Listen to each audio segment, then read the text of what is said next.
Hello, beautiful people. Welcome to the Mom on the Verge podcast, where I aim to help you improve your sense of joy, purpose, and meaning in this life. We will talk about a lot of different ways we can do this, but ultimately, we'll be working toward finding our way back home to ourselves and remembering that even in the most challenging times, peace is only a breath away. I am your host, Katie Farinas, a mom, nurse, and yogi on a mission to improve mental health and build community in our world.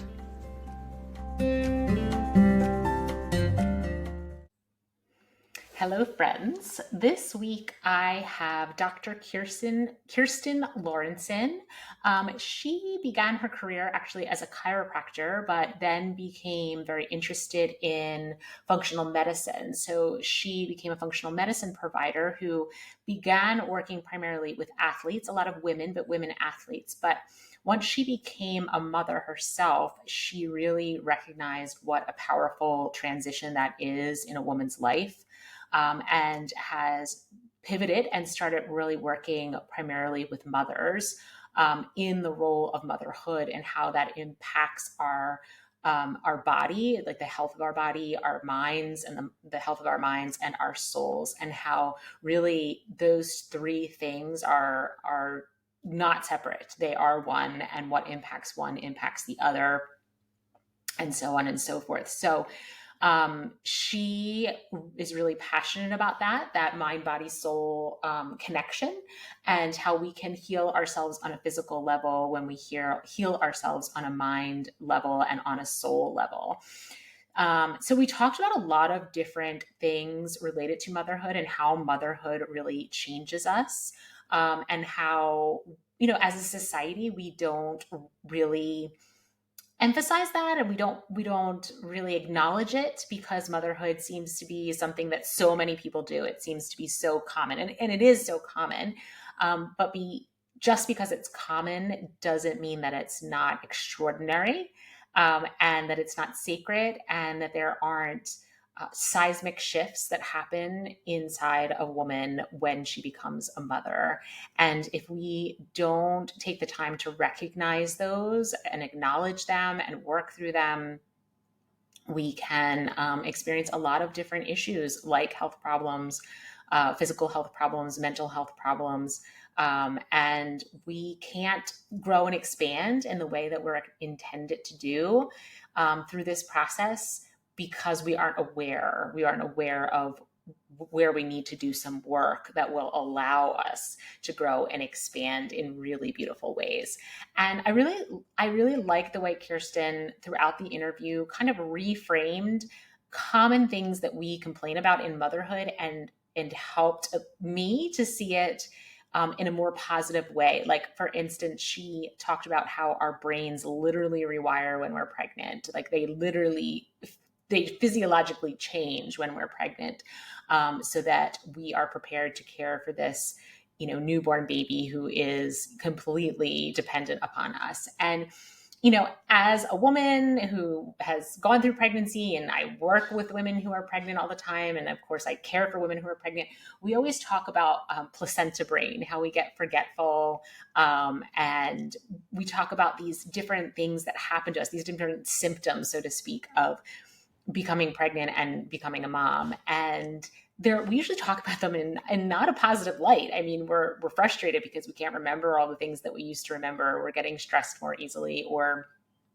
we're more sensitive to sound, or whatever the case may be. We find these things to be annoyances, which is understandable, of course.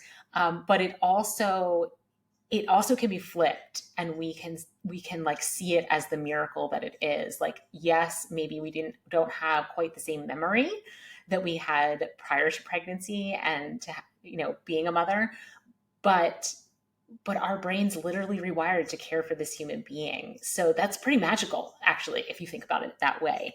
And Kirstin did that on many different times, where she took something that, we may experience and perceive it as something negative. But if we really stop to think about what's happening inside of us, it's actually magical and a miracle and amazing. So I think you're going to really enjoy this episode. If you have any interest in working with Kirstin, I will put her information in the show notes, and you can reach out to her. And I didn't have enough time to talk to her. She mentioned, migraine, and I would love to have chatted with her, because actually my migraine began after the birth of my first child, but then remained stable until directly after the birth of my second child. So definitely pregnancy related, and I haven't been able to figure out how those two things connect yet. But if you have any symptoms that started after pregnancy or during pregnancy, and you haven't been able to identify what's going on, Kirstin might be a good person to talk to. All right, have a good listen. Talk to you at the end. All right, welcome to the show, everybody. This is Dr. Kirstin Lauritzen, and she is going to speak to us today about a lot of different topics, but starting with how pregnancy and labor really impact us a lot further down the line than a lot of us think they impact us. So tell us like a little bit about who you are, what you do, and then we can start on that topic about, how those things really change, not only during that period, but after that, much farther after that period as well. Yeah. Awesome. Thank you for having me. I'm excited to be here and have this conversation today. I'm like so passionate about it. So it's always an honor to get to share what is on my mind. So my name is Dr. Kirstin Lauritzen, and I am a functional medicine practitioner. I also have my doctorate in chiropractic. My journey sort of took me through a whole health journey of endometriosis and migraines and all that stuff. And oh, girl, we're gonna have to talk about that. I'm a chronic migraine sufferer, so we'll circle back to that. Yeah, totally. I mean, I realized after a while that like what I was doing was not working for me anymore. It really wasn't solving the problem, and things were getting worse. So it led me on my own journey of becoming a doctor, and then in chiropractic, I will say that. But then that led to looking into functional medicine, incorporating that into my practice. And then that further led me into really looking at how our subconscious mind is also interacting with all like the physical body stuff as well. So mindset, the things that we think, the way that our emotions, all of these are contributing to the stuff that's going on in our physical body. So that's the journey that I've been on. And then I became a mom, and I realized how much all of it connects, and all of it is just so important inside of motherhood. And now I'm just really listening to other women throughout the time of my practice. I worked a lot with women and also moms. So it's not just now, but it's a collection of a lot of experience and time of working with women and realizing how much all of this is connected. And I think as women, we deserve to have healthcare that takes account for all of the different roles that we play, who we are, all of our intricacies. And I really want to help. I am here to help women to really explore all of those different areas and be able to thrive inside of their health and in their life. It's not, it's all there. I think as parents, we get wrapped up in the stress and the doing, and also the like all of the to-do list things that we've got to get done. And it's busy. We play a lot of roles. We have a lot of contributions to the household.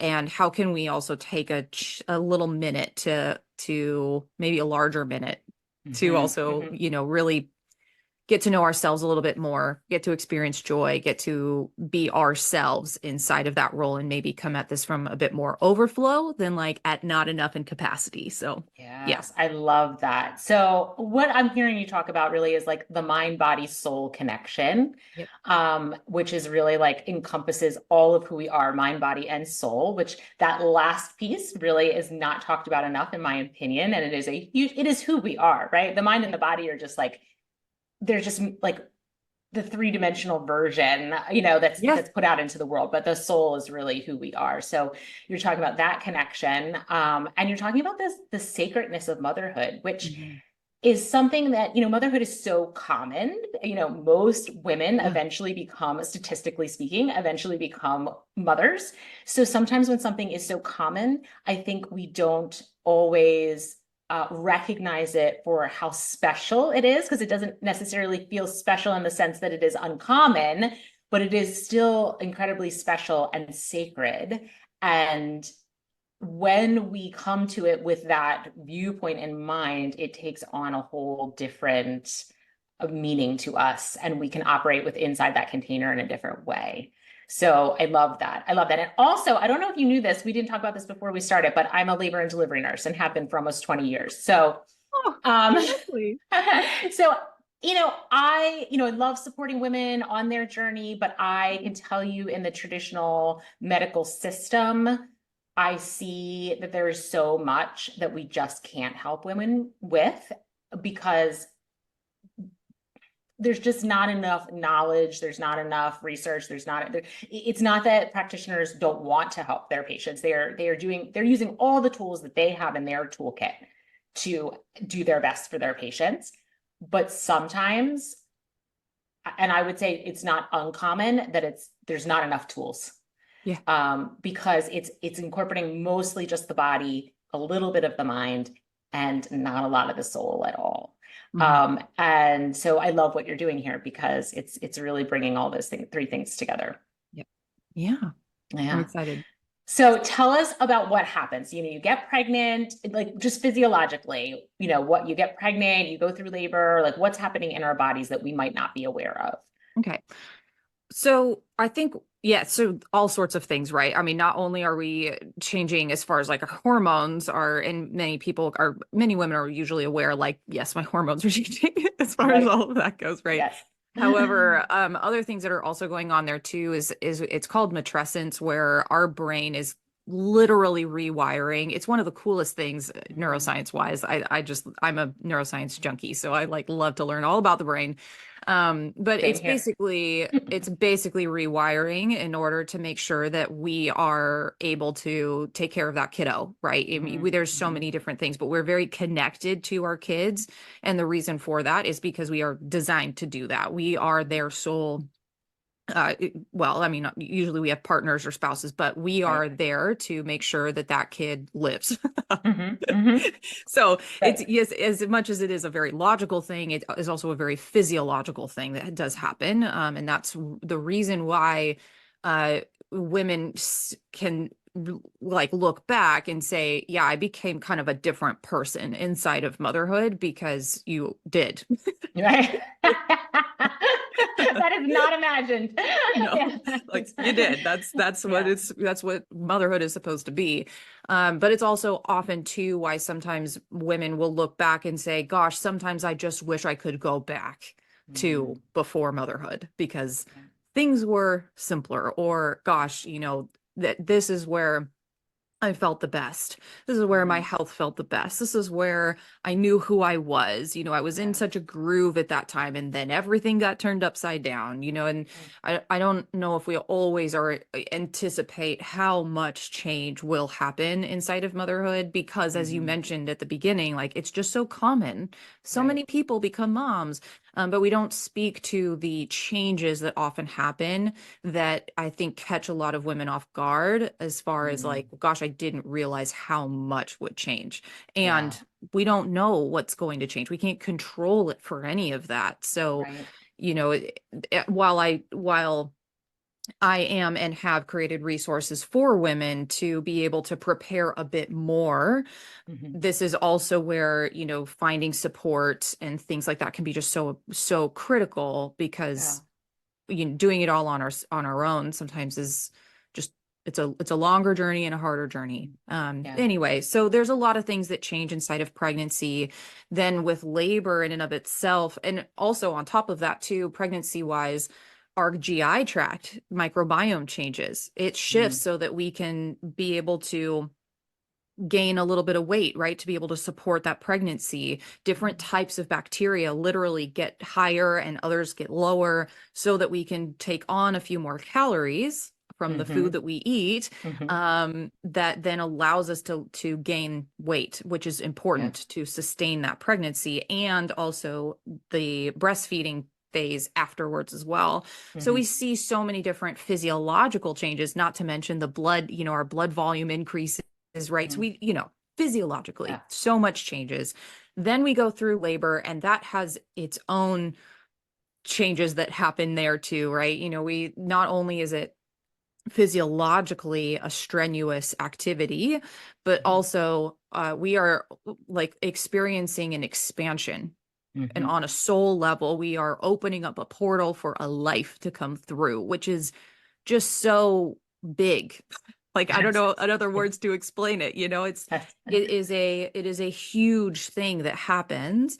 And even then, like, I think that can catch a lot of women off guard. I know for me, I thought like, oh, I'm gonna have all of these like just happy hormones, and I'm gonna be so in love with Yeah. this kiddo, and it's just gonna be Yeah. so amazing. Yeah. And then I had a very traumatic experience of, yeah, I ended up with a C-section, and it was a whole thing. I don't really want to go into that. I can, but I don't want to go into it too much for Yeah. any moms who are out there that are, maybe Right. pregnant. Right. Right. But at the same time, it took me a little bit to Mhm. connect, and it took me a little bit of time to just really feel that love it's not that I didn't, right? But I want to speak to that because I think Yeah. I didn't recognize that can Mhm. be a reality until later when I said what I Yeah. was experiencing, and women were like, "Oh yeah, it took me a little bit of time." And I was like, "Well, why didn't you say so? Yeah. I thought something was wrong with me, you know?" Yes. Um, Yes. so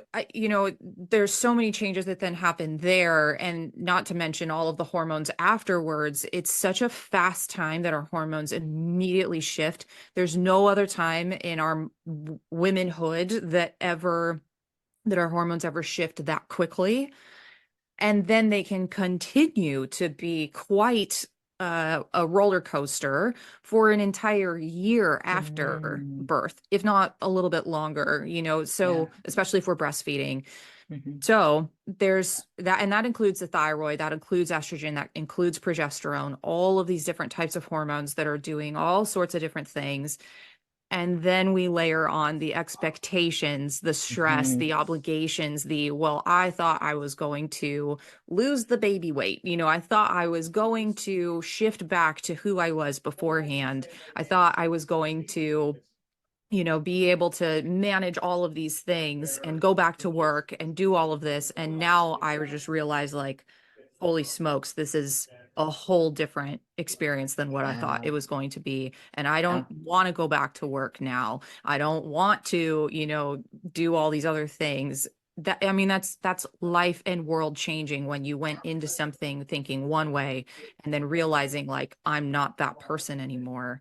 Yeah. That is, and Mhm. then of course we have all the conversations we have to have of like the expectations from spouses of like, well, I thought you were going to go back to work. I thought you were Mhm. going to, do these things. And now realizing, like, how do you explain to someone like, I'm not that, I've changed. Right. It's Right. hard. Yes. Yes, it's hard because it's a very rapid change. Just as you said about the hormones, there's no other time in your life where your hormones shift so rapidly. I feel like there's really no other time in life outside of maybe experiencing a traumatic event that you change Yeah. so rapidly. Yes. Yes. Yes. Usually it changes kind of slow and gradual, but Yep. it's not when you enter into motherhood. It is a really Yeah. some walls get knocked down, some things get blown up. You don't really know what happened. You're a little confused. Yeah. And yeah, you just feel like a different person. And Mhm. I actually just did a whole episode on grief, and many kinds of grief, but I think there's a lot of grief associated with that change. When you're talking about the people who are like, I just want to go back, I want to feel like the way I did before. That's a sense of grief and loss for the person that you were before you became this new person. And that's something we don't talk a lot about in at all. No, and it's actually something I've included in a lot of my courses for moms, just because I took the opportunity because I was working with coaches who were kind of leading me through the journey of like what I was experiencing. But one of the things we talked a lot about was grieving who I was. And so I took the opportunity inside of pregnancy to just do the things I wanted to do, to like rest, to just get to like float in the pool for a bit and just really take the opportunity to take a step back and just experience life the way it was, Mhm. and take the time to grieve the things that I knew it wasn't going to be this way ever again. Yeah. And Mhm. man, if you don't take I've seen this. Like if you don't take the time then, oftentimes it comes up later on and it will kind of Yeah. force you to take that time to grieve that old life. Hmm. And that way, but this is the best part, is that when we're able to grieve and we allow for ourselves to push past that resistance, it then clears that space for the new to come in. And Hmm. then that's when we get to experience a whole new level of who we are and a whole new experience of life in a way that we've not necessarily seen before. So it's, Yeah. while I think it can feel really uncomfortable to deal with those emotions and to deal with those really hard things, if Hmm. we reframe it in a way of like, well, when we create more space, like if we do in our house, like we clear out all the like old stuff, and it feels Right. so good to finally like see that stuff move on to Hmm. something or somebody else. It also creates new space for new things to come in. And it's just Right. such a great energy flow, I think. But Yeah. it happens inside of our emotions too, and it Yeah. happens inside of motherhood. Yeah. And it really does. And I think, I teach yoga and meditation and breath work and Mm, things like that. And I always, talk before I do a meditation, I do a little talk, or if I'm at an event, and I always say, like, I can tell you this, and it helps to kind of frame it out for you a little bit, but it's an experiential process. yes. So you can't understand what it feels like to be in deep meditation or to feel that sense of deep relaxation or connection to the universe without experiencing it. I can't tell you.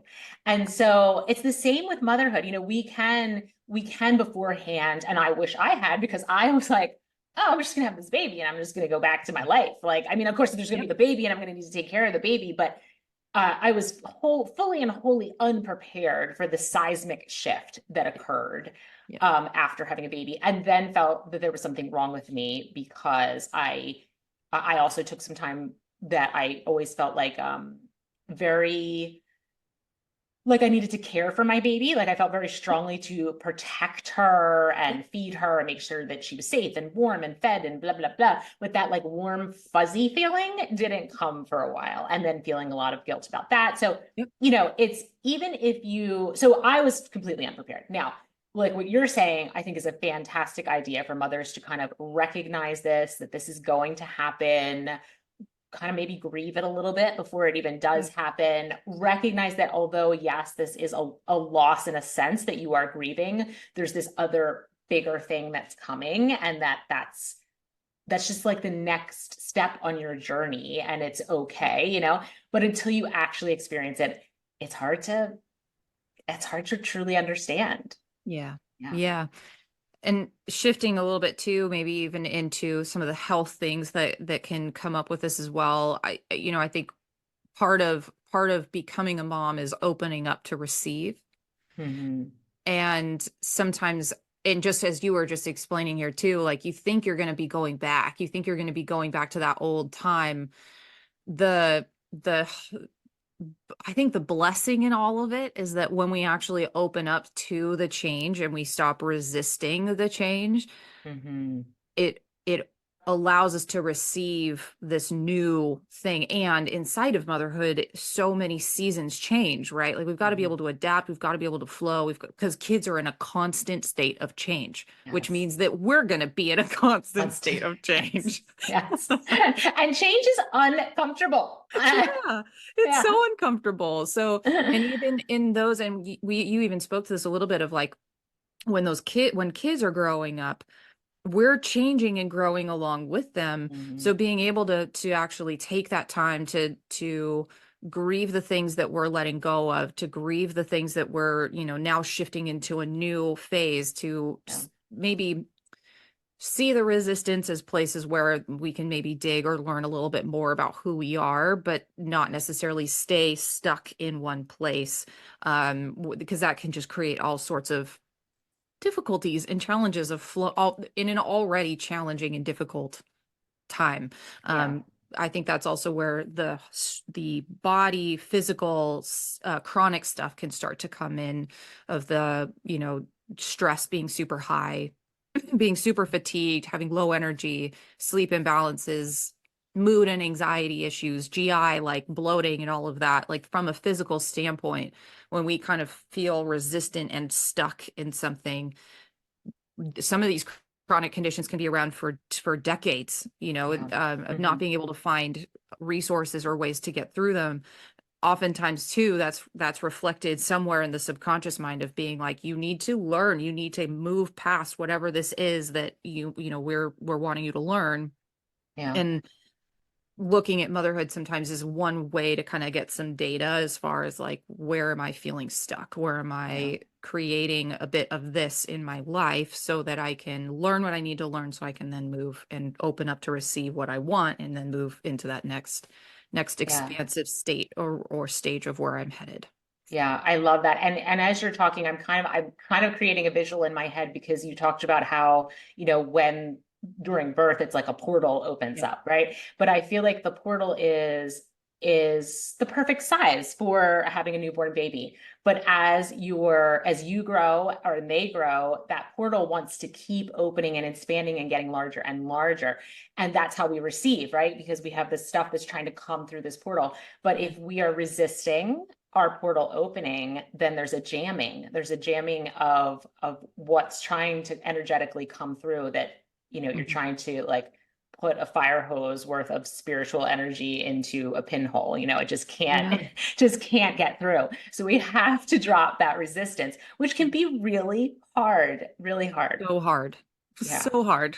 Coming Yeah. from someone too who had like I mentioned this in the beginning, I had endometriosis, which in and of itself is can have a lot of dissociation with it, just Mhm. because the body's painful. So it's common for also there to be some sort of like life experience of wanting to dissociate. I Mhm. was one of those people who was like, Okay. I don't touch emotions. Like Right. that's not what I do. I try to keep those at bay. Like, how Right. can we Right. just think our way around those and not face them?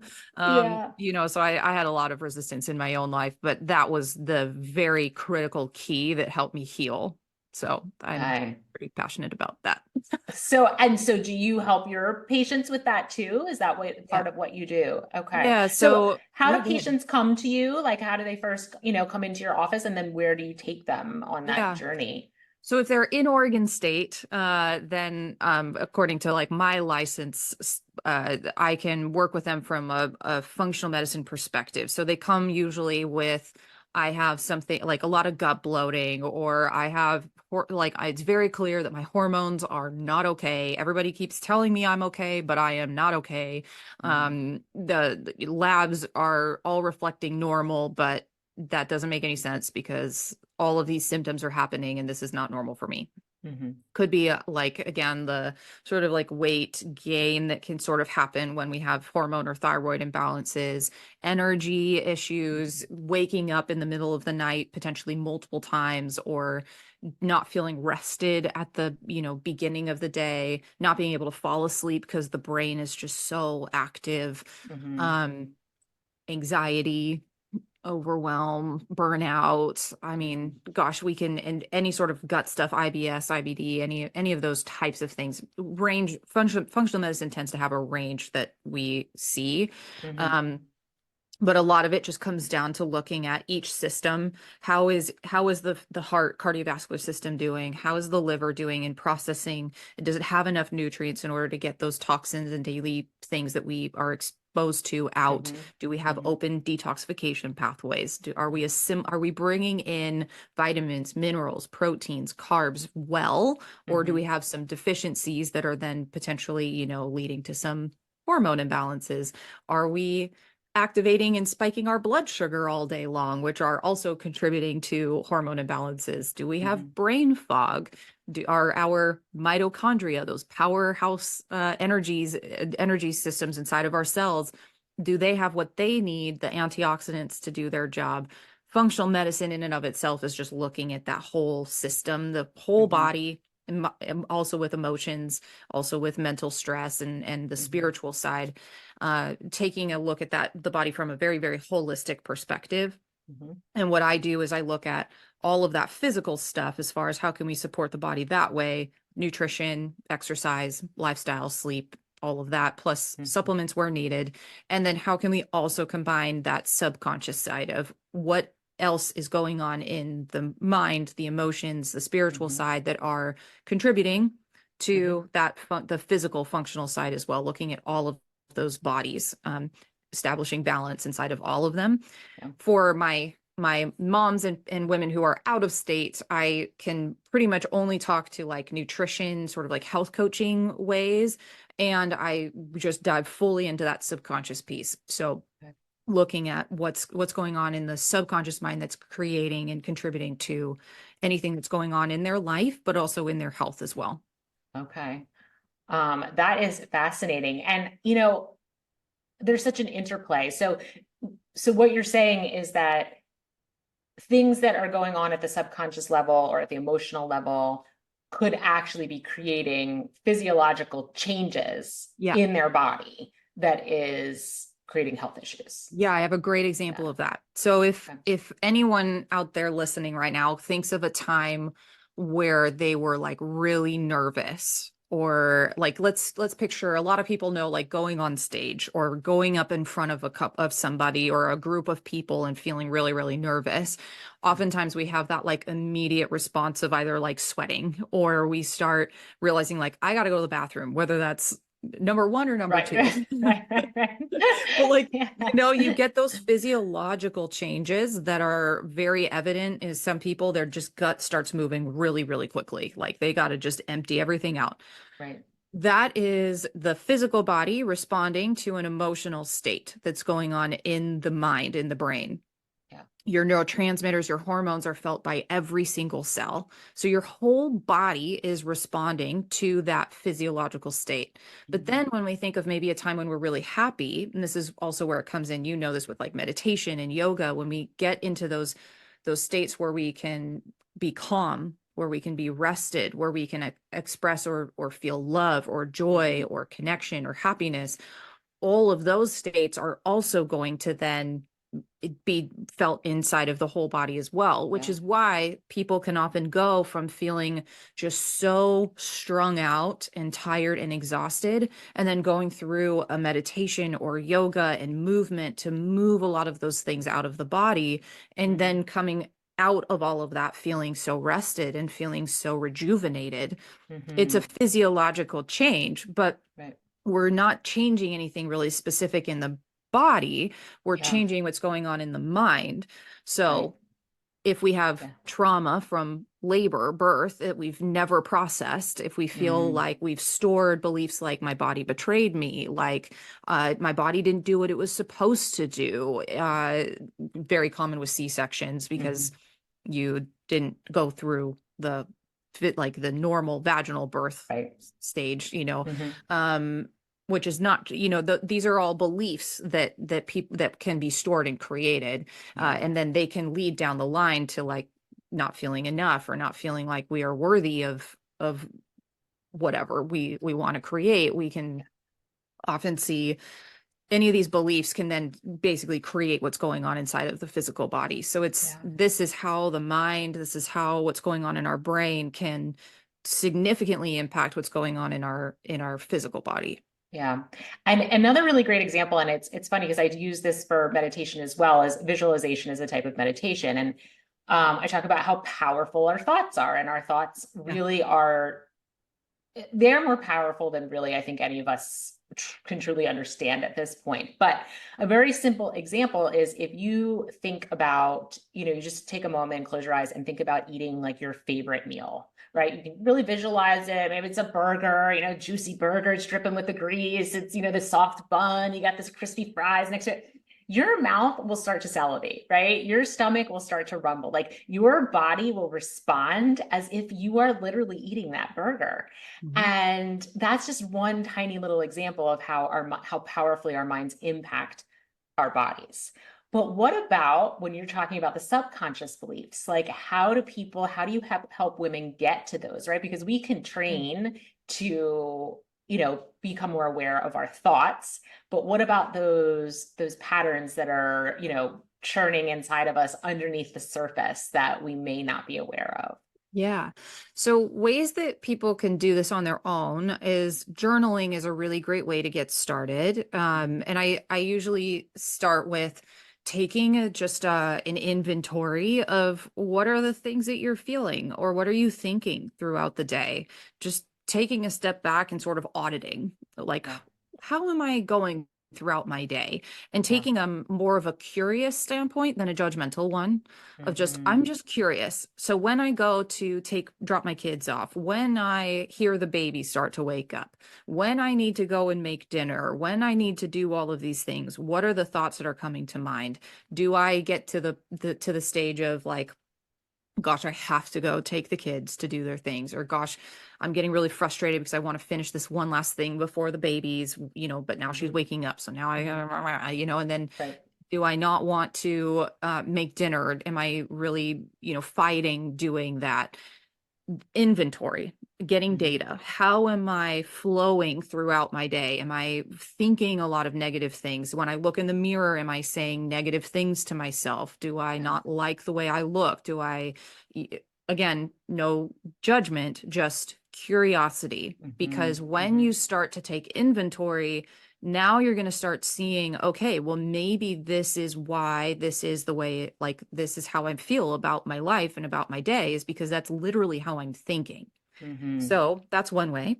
Okay. Another way is to journal. We can start saying, like, okay, today, my kiddo was just having a really tough day. And from 6 to 8 p.m., it was just wild, just crying, Right. screaming, all Yeah. of these things. Um, and then I just want to just dump the bucket of all of the things of how I feel about it, what I'm Hmm. thinking, all of it. And so you Yeah. just dump the bucket, just journal every single thing, thought, feeling, anything that's coming up. And then what you can do is look back on it and see, are there areas where I'm saying things like, I am blank, like I am not good enough, or I feel guilty because I don't know how to parent a kid through this. Mm. I don't feel supported. I'm not supported, or I'm not safe to express how I'm feeling in this scenario. Yeah. These are beliefs that are going on in the subconscious mind that you're operating from. So your Yeah. thoughts and your feelings, your emotions, your actions are all going to be dictated by those beliefs that we've Hmm. created. And like, we create these like a long, long, long, long time ago from Hmm. our kid, like from when we were kids. 0 to 8 years old is when we develop most of our belief systems. Hmm. So what I do as a coach is I am looking, and as for some people, their physician, I'm looking for those things when we're talking about what's going on in their life, when we're talking about what's going on in their health. How are they viewing what's going on? I am literally listening for all of these pieces, because Yeah. then we can go to those points and we can start Right. learning what we need to learn, reframing what was going on there. And then now the brain can operate off of a different belief, off of a Yeah. different filter system. And that's Hmm. when life starts to change. That's when we stop approaching motherhood from a place of not enough, of Yeah. guilt, of just at capacity, of burnout and overwhelm. We get to start shifting into more of a place of having more than enough, having Yeah. overflow, being able to have that regulated nervous system that is not in fight or Hmm. flight anymore, that's more in that rested, digested, and healing state. And the way that we show up in our life literally shifts and Yeah. changes. It does. It does. And I can tell you from personal experience, like, believe me, audience listening out there, Yeah, it really, really does. One of the most powerful practices I ever integrated into my life was something called morning pages. I don't know if it's pretty popular love it. Yep. process. Yeah. So basically you wake up and I mean, you pee if you have to pee or whatever, but basically, you don't get on your phone, you don't interact with anyone. The first thing you do is you grab your journal, you grab your pen, and you just start writing. And you do not stop. You don't take the pen off of the paper until I think you complete, like, I do 3 pages. I don't know Yeah. exactly what morning pages, like in the book, what they recommend, but I usually do 3 pages. And it's stream of consciousness writing. So you just Love keep it. writing and you write whatever comes through to you. And sometimes you're like literally writing, I don't have anything to write. I don't have anything to write. I don't have anything to write. And then something Yeah. else comes through. And it's a really powerful practice because stuff just comes out that you didn't know was there. Um, and I can't tell you how many times I'm like, holy cow, whoa, okay. Didn't know that was there and impacting me, but now that I do, Now I can. awareness is the key to everything. Now that I'm aware, I can decide what I want to do with that. Yeah. So yeah, I love that. So I have a daughter who has like very significant mental and physical health struggles. Okay. And we've been, dealing with that for like 4 years now. Okay. And we've had some progress, but there's a long way to go. Yeah. And of course, as a parent, that's really hard to deal with. Mhm. And you want to fix it, right? As the mom, you just literally want to fix it. And you almost feel like it is your job. Like, this is my job as her mother, is to fix this, right? Yeah. And I was catching myself in that mantra that it's my job to fix it. Mm, And that was very detrimental to my mental health and to my ability to get her the support the she needs. supports she needed. Yeah. And so it was really huge.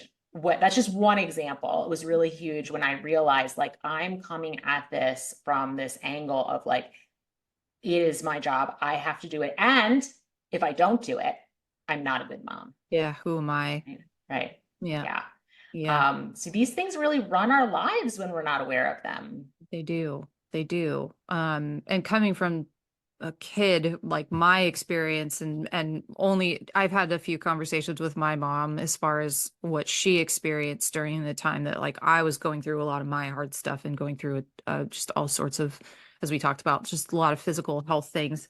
Hmm. It um there's a part of it that is like the journey that the kid needs to go on. Hmm. Like I wouldn't be here today speaking Right. and doing what I do and helping people the way that I do if I had not gone through those things. Yeah. And that was actually even something I got reflected back to me again with Right. my kiddo because I was, wanting to like just have this just experience of birth and having her come in the way that I really wanted her to get on to come Yeah. earthside, and Yeah. um because I know that C-sections can have some impact on their gut and their microbiome, all the Yeah. things.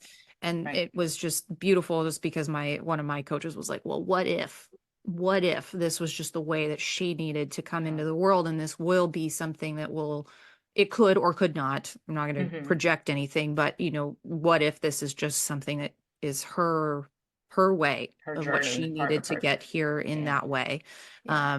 And that kind of brought it a little bit full circle to me in that sense of like, yep, you're right. It could be that this Yeah. was how she was meant to be here, and who knows what will come from that. But it's Hmm. important that we also like remember too that it's also their experience as well, Hmm. as Hmm. hard as it is for us. And this is where we pour so much into our kids, right? As far as like we want them to be better. We want to get them the support. But like also what about our experience of it too? Yeah. We also are experiencing something through that. And so Hmm. and kids will mirror all of our stuff back to us. Yes. So Oh, thing that we yes. have not worked on or fully like Yes. learned from, like they will show They're it to us. giant mirrors. Yeah. So so also at the same time, like how can we take some of those resources and help and work with ourselves through those times as well. I think there's so many parenting courses for how can I better, talk to my kids, how can I listen to my kids, how can I better help my and support my kids, but like what about us, what about Yeah. our experience as a mom?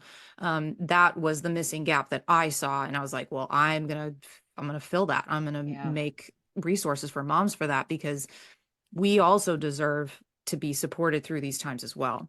Yeah, absolutely. And what I've experienced in motherhood, and I always say, like, if I've experienced it, I'm not the only one. I can't be Oh, the for only one, sure. Yes. is that not only do we have our own experience of motherhood in motherhood that is growing us and stretching us and changing us, but if we're open and we're aware, we start realizing all this like childhood stuff from our own childhood starts roaring its head, right? Like you didn't even think it was there. You didn't even know it existed. You didn't even think it was a problem at the time, right? Yeah. And then all of a sudden you're like, holy crap, like this situation that's going on with my child Yeah. is bringing up for me stuff that was really buried from my own childhood and making me feel all kinds of feelings that I now have to wrap my brain around and work out. And there's a lot of forgiveness that has to happen. And there's just so much there. This experience is so profound.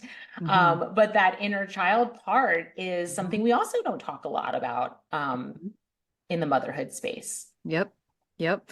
Oh gosh, how we could have a whole podcast around inner child and inner child work. Yes. But yeah, for anyone who's just listening and maybe this is a newer thing or a newer topic or subject to talk about, there's learning. I talk about this in the way of like learning how to meet our own needs Mm-hmm. and also healing that inner child, that little girl that's all in, that's all, it's us. There are Yeah. many versions of us, but we are Yeah. all of those versions. Mm-hmm. We can go back and get that inner child what she needed, what Yeah. she needed to have during that time.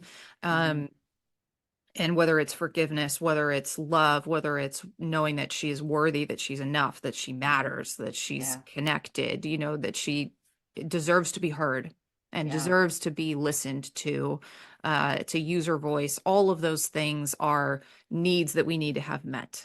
Yeah. And sometimes they just don't get met, or they're Mm-hmm. met by our parents, but then we have all sorts of other people that we interact with Right. in our external world that can influence Yeah. those needs being met. So, Mm-hmm. as adults, what can show up as expecting other people or our kids to meet our needs, like I'm only happy if my kids are happy, or Mm-hmm. giving up on our own needs, which just leads to a load of disappointment. Mm-hmm.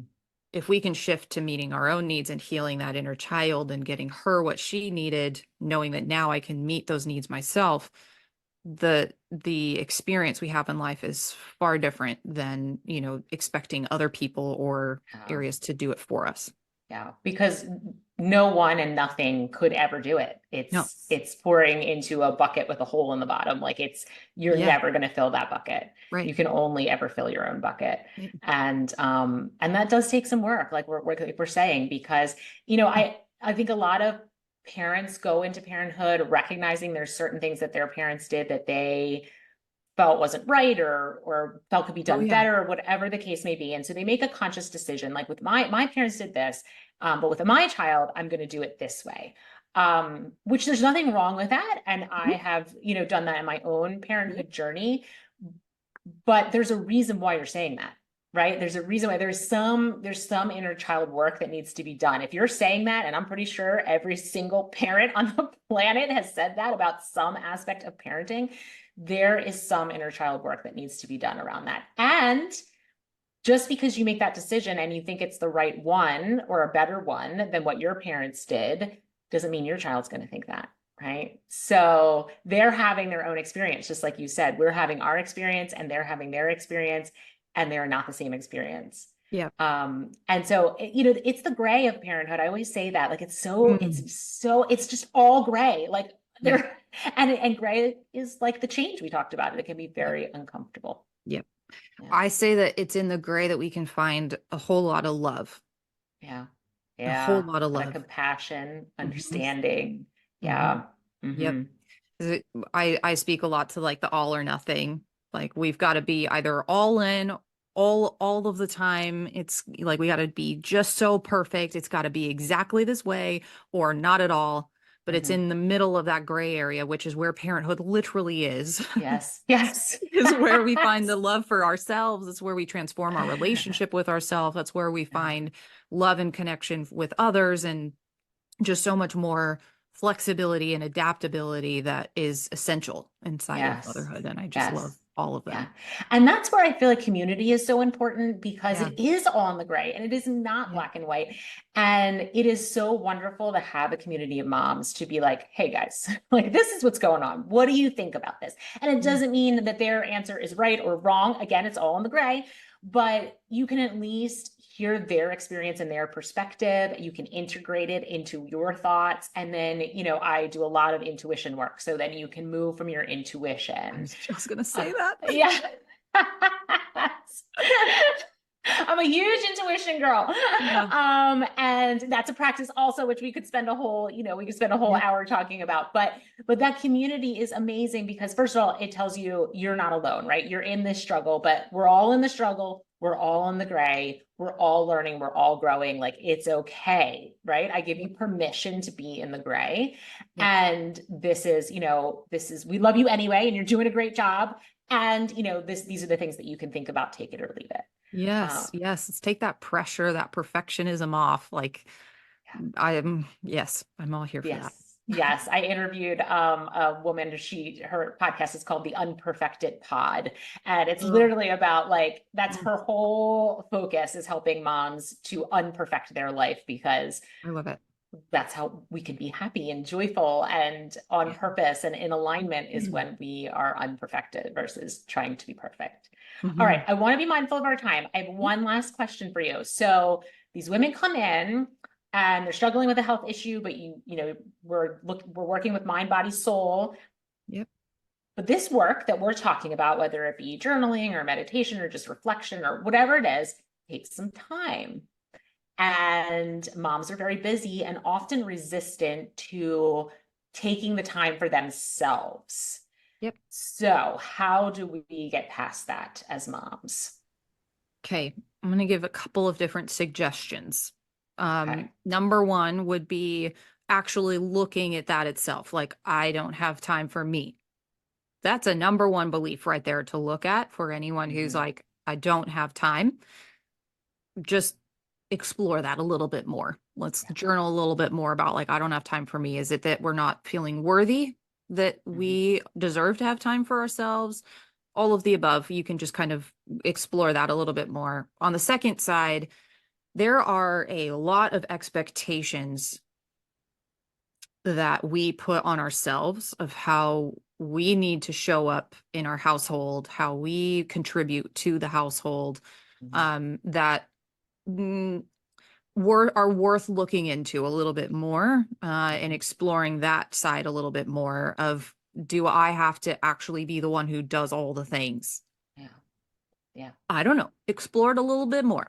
Right. Every family's different, but Yeah. what could it look like if there was a little more support? Mhm. Explore that a little bit further. And then the third thing I would say is, and this is the one that I like exercise all of the time, is, Mhm. are there things that are on my to-do list that I actually do not need to do? Mhm. Whether that is, and this is from a mental standpoint too, of like, if I find myself having a lot of resistance around doing something, let's say like calling the insurance company, is it possible that my husband could do it? Right. Is it Yes. possible that I could maybe ask a friend to bring some dinners over? Yeah. Just because Mhm. I don't actually have an emergency, but like, what would it look like to set up a support Right. system with my friends of like, hey, I could just really use someone bringing some dinners over. Yeah. That would be so helpful for me. And then look at all of that time that just opened up. Or, Right. we Right. don't have to sacrifice sleep in order to spend time for ourselves. What would Mhm. it look like to join a community, to join a support group, to hire to hire a coach, to have someone there that in that hour it is entirely for you? Yeah. What would it look like to have some exercises, some journaling exercises to do, that while you're waiting in the car for your kiddos, you could be listening to podcasts like this one. Mhm. Great opportunities to be able to listen and say, oh, that was a huge perspective shift for me. Like, oh, that's me. Okay, well, Right. now we have awareness. Look at that already. In an hour, Yeah. we've already brought awareness to something that we can now do something with if we choose to. Right.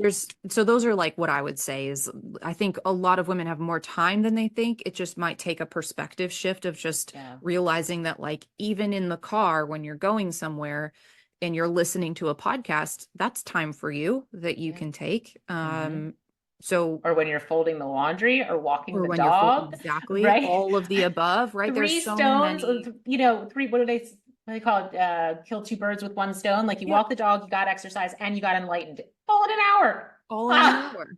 Exactly. You know, so I don't think it has to be as hard as we tend to make it, which again, that's Yes. also another belief too of like, do we have to struggle? Does it have to be hard? Where can we just shift something to maybe see a little bit more ease? Can we create a little Yes. more flow in that? So again, Yeah. as this podcast has been full of all sorts of different things for people to take a look at. But yeah, I Good. think I get it. I have a 5-month-old, so like, Yes. and I run a business. So Yes.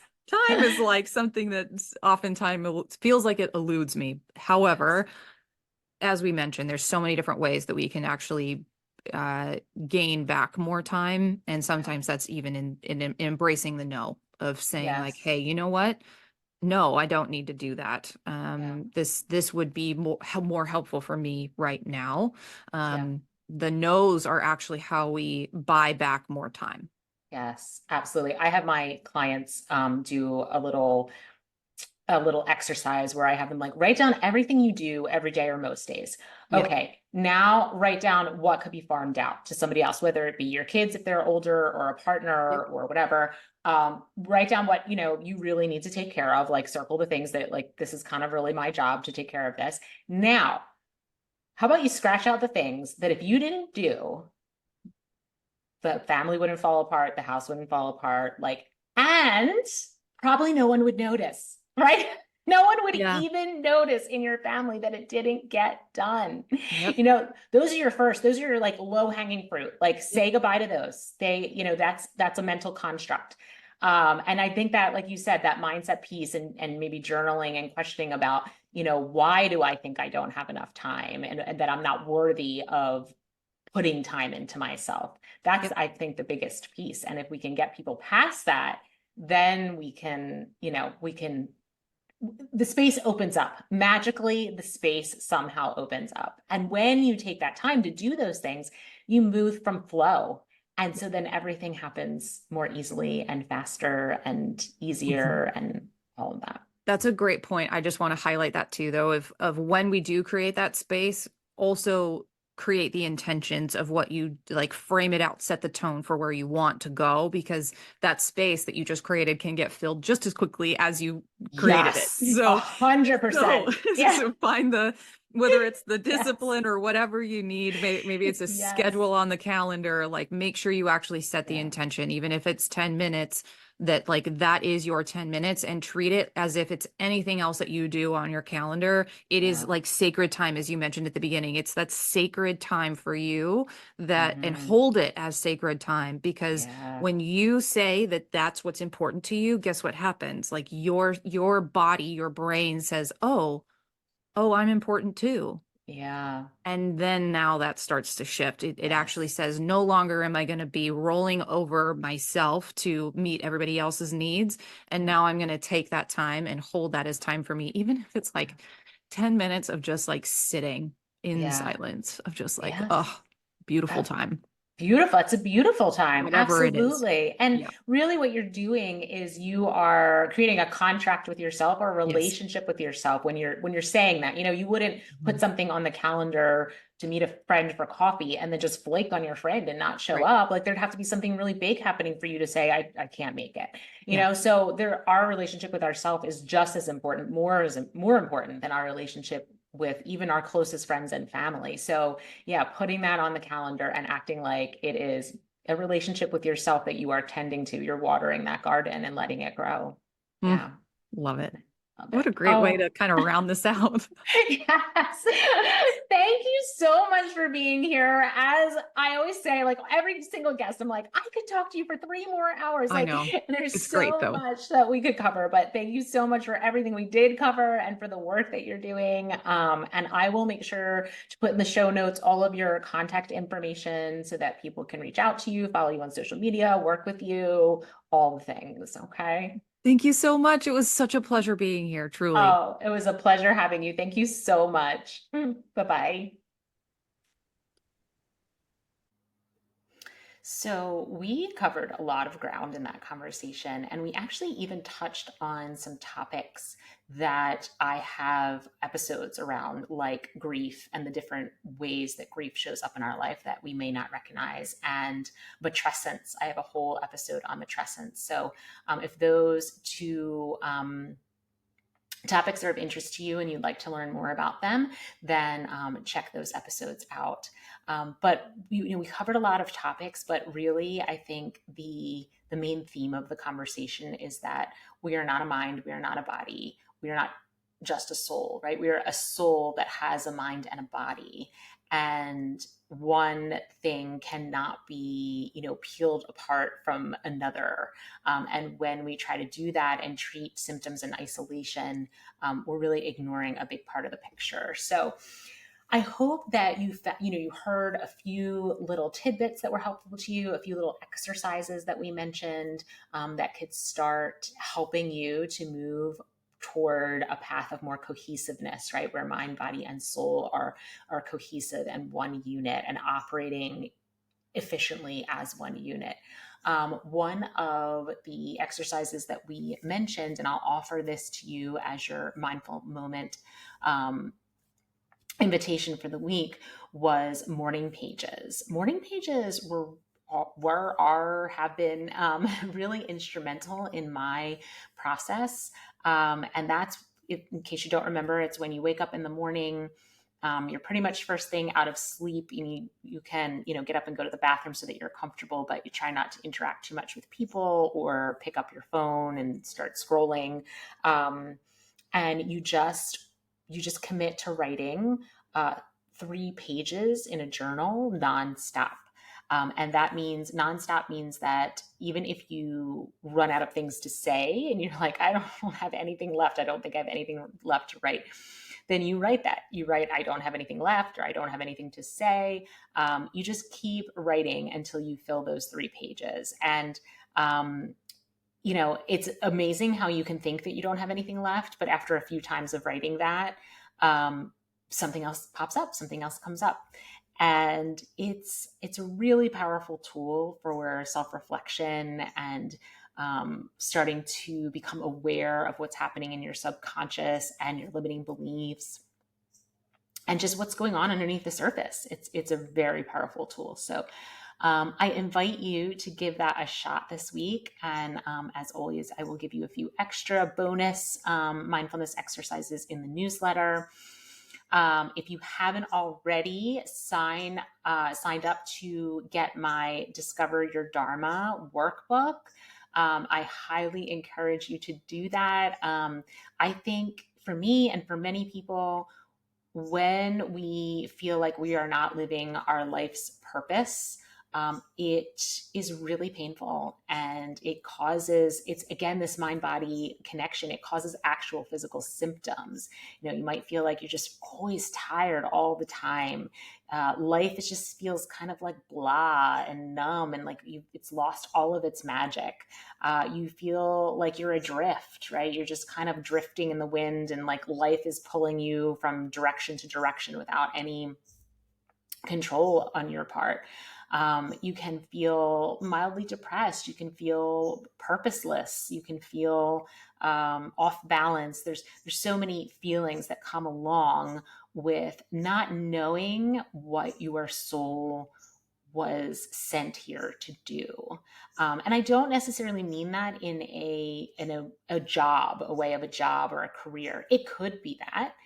But it could be many things. It could be volunteering in a way, with a organization or in a setting that you're super passionate about. It could be learning how to paint or ride horses. It could be really anything that lights your soul on fire, that makes you excited to get out of bed in the morning, and that serves your soul and by extension serves the world.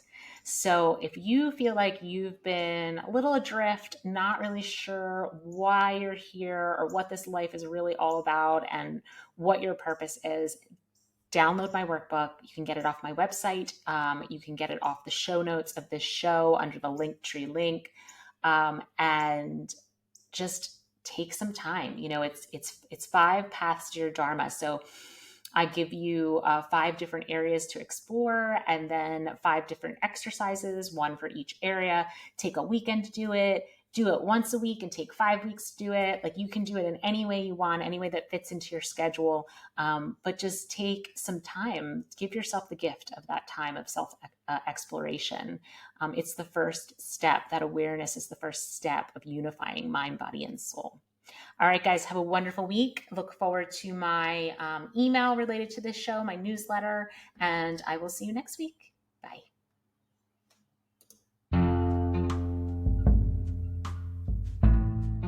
Hi, everyone. If you enjoyed this episode or any of our other episodes, I ask that you please like the show, follow, subscribe, or share. The way that podcasts work is the more people that do one of those things, the more likely it is that when someone's looking for a podcast to listen to, our show will pop up for them. I started this podcast because I really see there's a great need in our world for people to feel more peace, joy, love, and acceptance in their lives. And I think we can do that when we have a greater sense of self-awareness. We can become conscious creators of our own lives. And I'm seeking to do that for as many people as possible. So if you could help me by liking, sharing, or subscribing to the show, I'd really appreciate it. And hopefully someone hears a conversation that changes their life. Thank you again, and I'll see you next time. Much love.